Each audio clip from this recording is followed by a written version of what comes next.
welcome everyone to this very special session, this special conversation with somebody who I am sure will blow your mind in more ways than one. I have with me a very distinguished personality, somebody who I have a lot of respect for, a lot of regard for, and somebody who demands that respect because of the way he is. I have with me Captain Sanjay Gehlot. Sir is no ordinary person, like I mentioned. Sir is a super senior of mine. Sir is a retired IRS officer.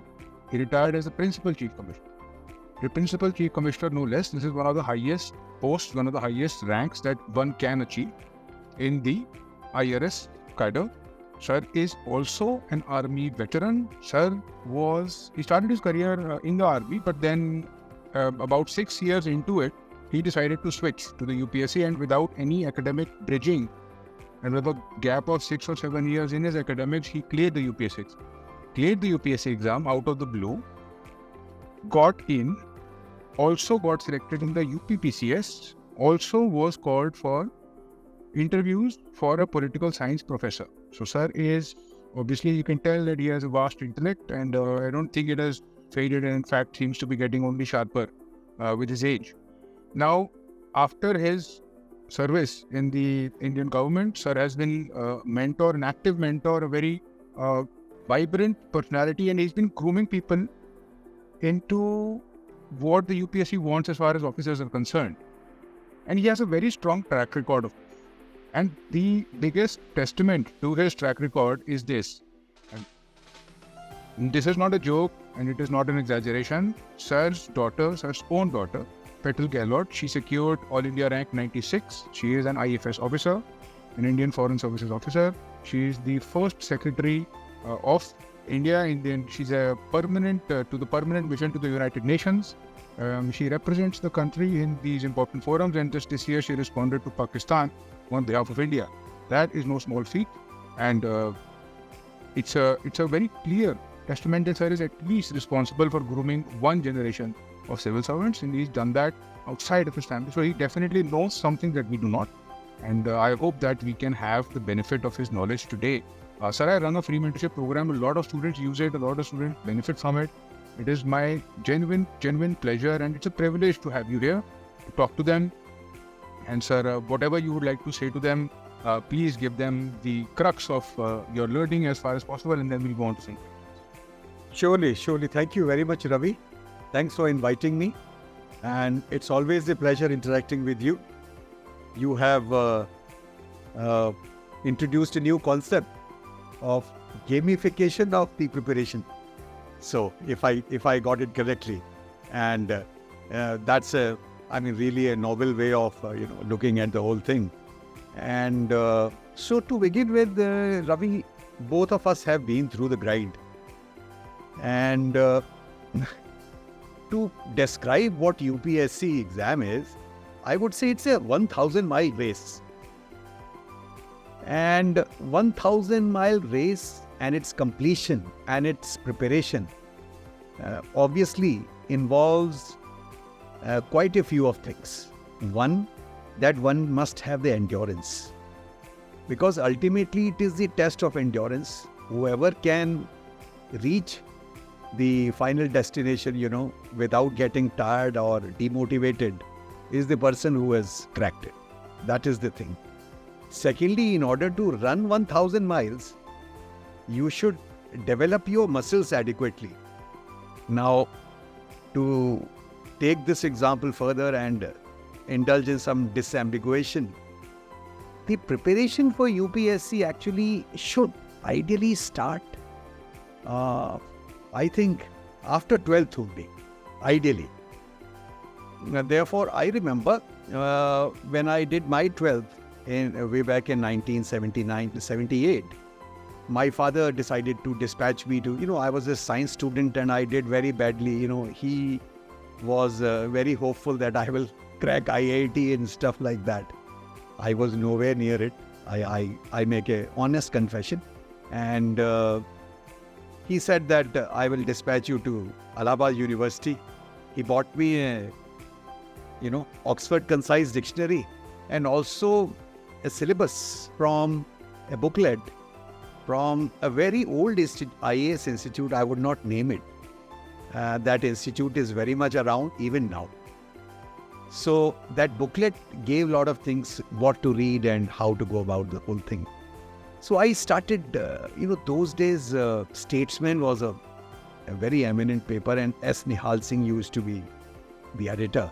And the quality of their editorials and everything was superb. So I started orienting myself for UPSC, say 1978 itself. And then I boarded a different bus. That's a different matter, because I was fascinated towards, uniform, and it's a privilege to serve in the army. I cracked the SSB also in first go. I joined the army, and then I served as a short service commission officer and left it. And then my father reminded me that, look, I had sent you to Allahabad University with the sole intention of putting you through the grind. Why don't you take UPSC now? I said it's not a very pragmatic thing to do with 7 years of gap of studies, because I did my MA in 1983. And in 1990, with 7 years of gap, how am I going to do it? He said, yaar kuch nahi, you take out your old notes. उस ज़माने में रवि क्या था कि हमारे professors वगैरह ने यार ऐसे हमें पढ़ाया था, उनके जो नोट्स बनवाए थे वो, and that brings me to the point. Should I keep using Hindi also? Yes, sir. Definitely. तो यार भैया उस समय क्या था कि प्रोफेसर्स यार ऐसे पढ़ाते थे कि आपके फंडे जिसको बोलते हैं ना, वो क्लियर हो जाए, वो आपको जिंदगी भर याद रहते हैं वो चीज़ें। मतलब अभी अगर दरकाइम की थ्योरी या मार्क्सिज्म या पॉलिटिकल प्लेटो की थ्योरी ऑफ जस्टिस पे अगर बोलना पड़े तो हमें यार उस जमाने की चीज़ें याद हैं अभी तक। Now this brings us to the crux of the thing, that conceptual clarity is the most important factor. अगर आपका कॉन्सेप्ट क्लियर नहीं है ना, तो फिर यूपीएससी में चाहे आपको प्रीलिम्स देना हो चाहे मेंस देना हो, उसमें फिर परेशानी आती है। लेकिन अगर आपने थॉरोली आपने कॉन्सेप्ट्स क्लियर समझ लिए, तो वो जो है एक बुनियादी चीज़ है रवि। तो एज अ इंट्रोडक्शन, मतलब परिचय के रूप में मेरे ख्याल से ये मुख्तसर सी जानकारी जो है वो थोड़ा लोगों को थोड़ा सा मदद दे रही। ये आप जैसे जैसे पूछते जाएंगे वैसे वैसे हम मिल करके जो है can explore more things. Definitely, sir. I think you actually took us on the correct tangent, and what you said about conceptual clarity is definitely one of those things. But sir, there's another X factor. There's another thing which goes outside the syllabus. It's something intangible, something almost abstract. Sir, what is this thing called officer-like quality? You know it, I know it. It exists. When you see it, Yes. What is this, sir? You've seen so many people, thousands of juniors and actual aspirants, and the ones who become officers. What is this, sir? X factor? What is it doesn't look for in the interview? Actually, the OLQ, there is a lot of emphasis on OLQ, officer-like qualities in the armed forces. I mean, OLQ get you the maximum weightage. I mean, the maximum weightage is on OLQ. Now, OLQ in the civil, the officers are not they don't take very kindly to this concept. In fact, the bureaucracy looks at these OLQs with lot of reservation. They feel that ये तो ऐसा ही फौज ने अपना बना रखा है, ये कुछ नहीं है. Then on top of that, we have that hangover of, that we are striving for bringing about the equality of outcomes. I mean, I would not say more than that. So they say ये तो bogus propaganda है, ये OLQ कुछ नहीं होता. But the fact is that officer-like qualities, UPSC very carefully scrutinize you for that. I will give you a few examples and few ingredients, essential ingredients of OLQ. One is that you should have the moral courage to take the responsibility for your action. So whatever you have, your acts of omission or commission, if you have the courage to accept and take responsibility, That is the most important ingredient as far as OLQ is concerned. Secondly, it involves some ingredients. I would say most of the leadership capsules are developed on the basis of the leadership capsules from the armed forces by the corporate sector. Now that's a different matter, that corporate sector and their performance of their leadership and the whole lot of other things I would not like to comment on. But the outcomes in corporate sector are anything to go by, unlike the armed forces, where the officers are meant to lead from front and take the first bullet. Now, that is also the most important ingredient, that you should be willing to lead. Whether you can lead and take lead and ask your teammates who are subordinate to you to follow you. They must have absolute confidence in your judgment that you will take them along the right path. So I would say, to begin with, these two ingredients are very, very important, that you are able, and thirdly, you are part of the solution and you are not part of the problem. You can't afford to put your hands up and say that, I don't know what to do, and then you. However, discussion with your teammates without any egos being involved is a very important factor. You can learn. The leaders all the time learn from their teammates who are working under them. So I would say, to begin with, these three ingredients are extremely important. Ability to own your acts of omission and commission. That is honesty and integrity, that means.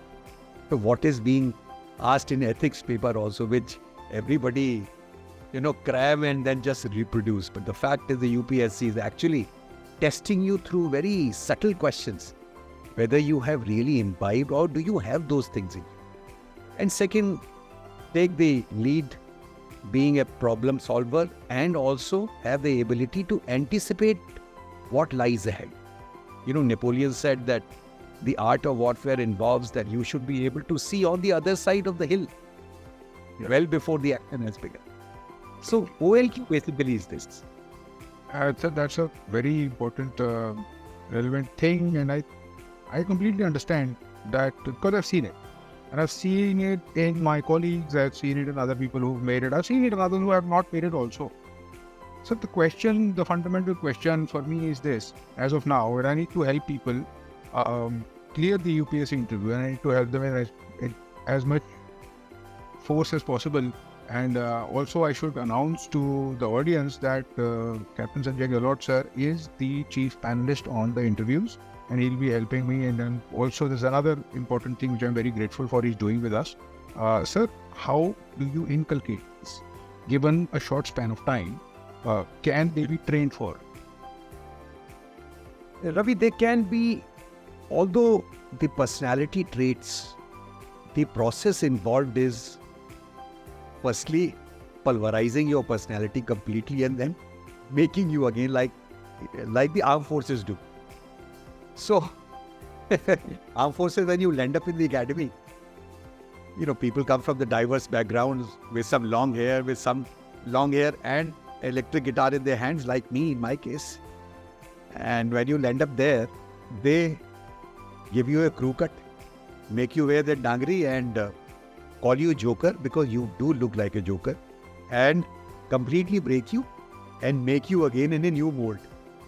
So when you pass out, all of you have imbibed those things. So having said that, it's never too late to do some introspection and make a deliberate attempt to cultivate those 4-5 things, because UPSC exam involves 3 things. Knowledge, which is tested by way of written examination. Skill is how you tackle a question, because a lot of very tricky questions are asked, Ravi. Very tricky question. I'll cite one example to illustrate this point. Now, in my interview board, a question was asked that since you are from Army, can you give me the similarities between Army and police? Now, to a ex-serviceman, being compared with police is not a very noble idea. I mean, it's not taken very kindly. Yeah. So, they just want to see how you respond to it. Yes. So, I said, can I give me a moment to think about it and formulate my answer? So, I said, first I will cover the similarities, that is, the services are governed by the Army Act and Police Act. So, there is an act which governs them. Secondly, uniform services. Thirdly, there is a strict hierarchy. Fourthly, there is a certain expectation from the leadership role, etc., etc. Whereas the differences are as far as the performance of the duties are concerned. Now, I'm just flagging it here, Ravi. There is a way to take your interview in a certain direction by way you give an answer. So when you say this, that there is a difference of duties as far as Army and Police is concerned, then the next obvious question will be, but what about the deployment of Army in the internal security duties in J&K? Okay, now this discussion will be in that direction. You got my point? Yeah. So you have to be really have that situational awareness in which direction your interview is going.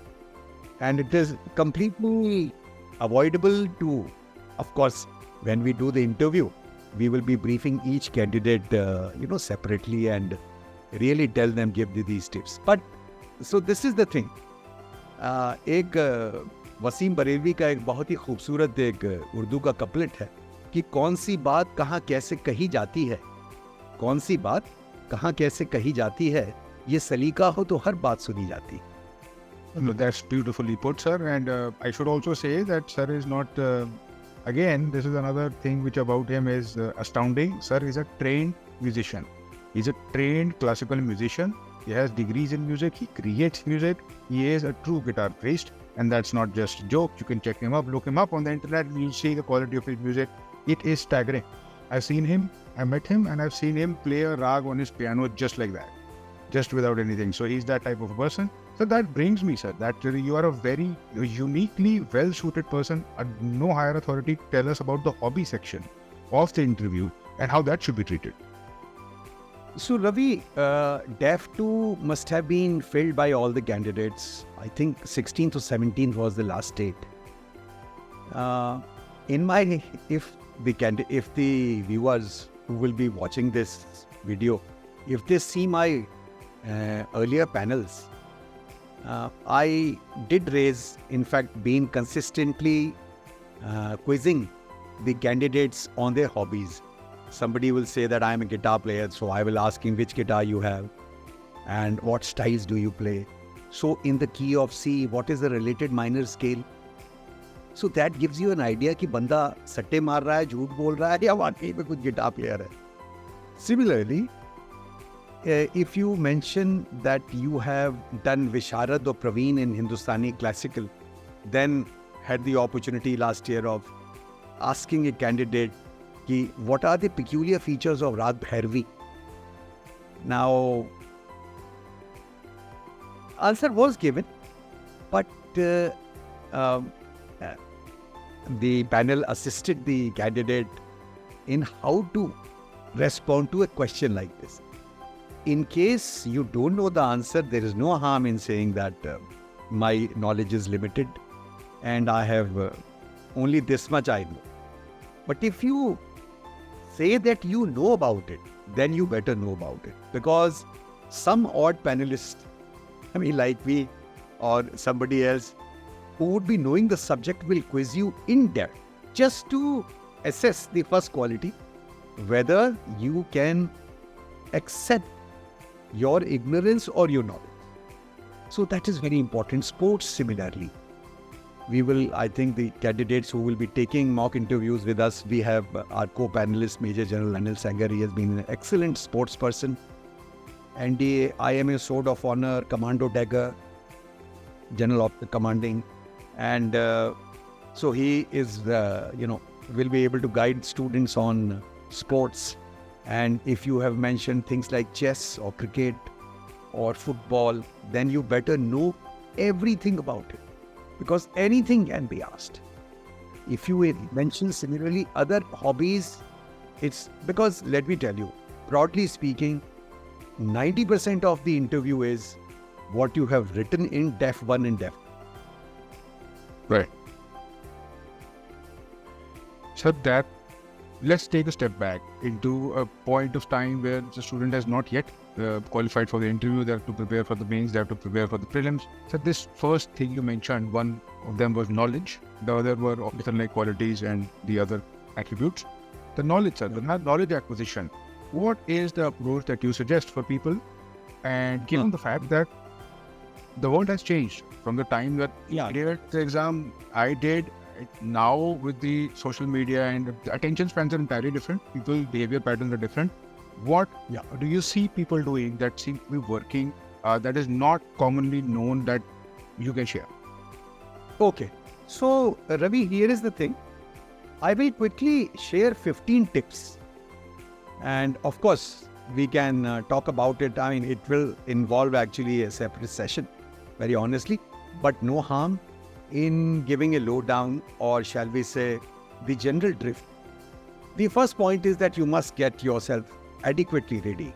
You should get ready for the journey before trying to figure out how to begin the studying for the UPSC. So mentally, physically, you must, brace yourself and establish priorities and manage your time.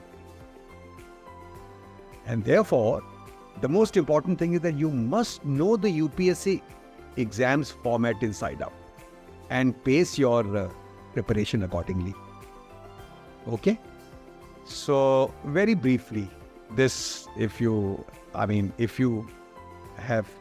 any doubt, if anybody has got any doubts, I'll be glad to further amplify it in the comment section or whichever way you like. Secondly, a very important factor is, like I mentioned, time management. Candidates must prepare a workable timetable, because a structured daily preparation is the key to success. Okay? Thirdly, I would say that you have to familiarize yourself adequately with the syllabus. You must know what the syllabus is. It is something like a Google map. You must know where is Karol Bagh and which are the areas where you are likely to encounter heavy traffic. And therefore, you commence your journey accordingly. I mean, this is just an example. Therefore, know the syllabus very well. It must be, on your, I would say, literally on your fingertips, those 7 sections. You must know. Because with those 7 sections in mind, you should read the newspaper. Okay? So next tip, the fourth one will be the current affairs and newspaper reading. The earlier point is connected with this only because if you know the syllabus well, you will, accordingly, your focus will be on current affairs and newspapers accordingly. So there is a saying from my time that for UPSC, you must know something of everything as far as the prelims is concerned, and everything or something as far as the main exam is concerned. That's very well put, sir. Yeah, I completely agree. I think I'll let my students know this explicitly. It's a very nice tidbit, yes. Absolutely. And therefore, Ravi, read everything twice. Think about it 4 times. Talk about it 10 times. If you do this exercise, then you would attain the conceptual clarity which we were talking about in the beginning. Okay. Very important tip is choosing your optional. If you carefully choose your optional, you will, there's a Confucian saying that if you choose a job you love, you will never have to work a day in your life. Choosing optional is really like choosing the खाना. अगर आपने अब non vegetarian का अगर आपको test नहीं है तो आप बेटर उससे यही होगा, बेहतर कि आप उससे दूर रहें. आप समझे? तो it's very important that you make a very careful choice as far as the optional paper is concerned. You must choose only that subject in which you are genuinely interested. Okay? And then the quick ones are NCERT, and then make short notes, attempt the previous year's questions, and then you must evaluate yourself, how you have done, then the public resources, revision, and then finally interview, where a lot of candidates have already reached. And last but not the least, Ravi, you have to stay positive. Motivation is like shaving, and you have to shave every day. You can't shave once and then leave it, otherwise the beard will grow. No, growing beard is not a bad idea, but I'm giving this example that beard is demotivation and shaving is motivation. So you have to take adequate steps to remain motivated throughout the preparation. So these were very briefly touched upon, these broad 15 ideas. Yeah. So we need definitely more time from you to elaborate upon these. I think each one of these is worthy of a session. And with the insights in your head about everything, I think, yeah, it definitely calls for more. But sir, there are only two options, the two problems I want to focus on, which I think are uniquely suited for you, that I think can be answered much better than anybody else. So one of them is time management. And when I say time management, I'm referring to a genuine problem my students have. Many of them are working professionals. Many of them are still in college. You, sir, are a army veteran. You understand discipline. You understand the civil side, and you had people, including your own daughter, clear this. What is it about this problem which you can tell them to make it easier? Okay. So, Ravi, let me quote a military quotation. Now, it goes like this, that a simple but a well-executed plan will yield much better results than a very elaborate, finely prepared but poorly executed. So, if you structure your schedule, your timetable in a, assess your, it is not one size fits all, never. If you prepare your timetable well, there are broad guidelines which we can, in the subsequent sessions, take them up, how to prepare a timetable. Because ultimately, Ravi, it is something like planning. Suppose we have to, again, let me give you the example of Karol Bagh only. So if you have to start from Vasant Kunj, you know that Bhikaji Kama place at 9 o'clock will be crowded. So should you go through Chanakyapuri, or should you go through the ring road only and be, Dhaula Kuan and all that thing? So each and every step has to be planned. If you are a working person, a working candidate, then you know the time at your disposal is limited. Because throughout your day, you will be, I don't think there is any employer who will give you the leisure or the luxury of कि जी आप जाओ यार UPSC exam की तैयारी करो, कोई नहीं करता है. If you are continuing to work, you will have to accordingly plan it. Having prepared your time schedule or the timetable once, it's a very dynamic plan. You have to keep improving, or shall we say, keep modifying it as you progress as far as your studies are concerned. So time management is basically, you have to adhere, and take it from me, whatever you plan, whether it is battlefield or whether it is UPSC. Actually, preparation of UPSC is akin to a battlefield only. Enemy will, allow me to use the word enemy. Enemy will always surprise you. For sure, sir. Defenses are never complete. You have to keep preparing your defenses. but enemy will come from the most unexpected direction to surprise you. That is his objective. And your objective is that your light machine gun and your rifleman must be situationally aware that from which side the fire can come.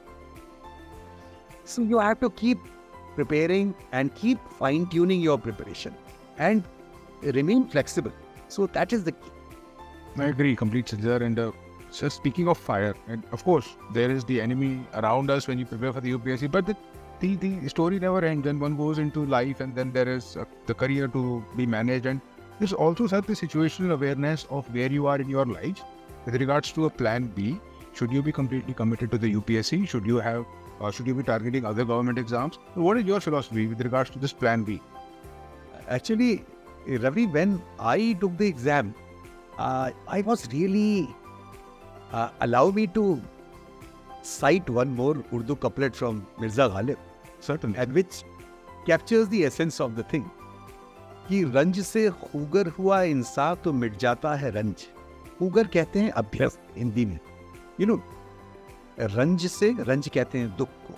रंज से खूगर हुआ इंसान तो मिट जाता है रंज. मुश्किलें मुझ पर पड़ी इतनी कि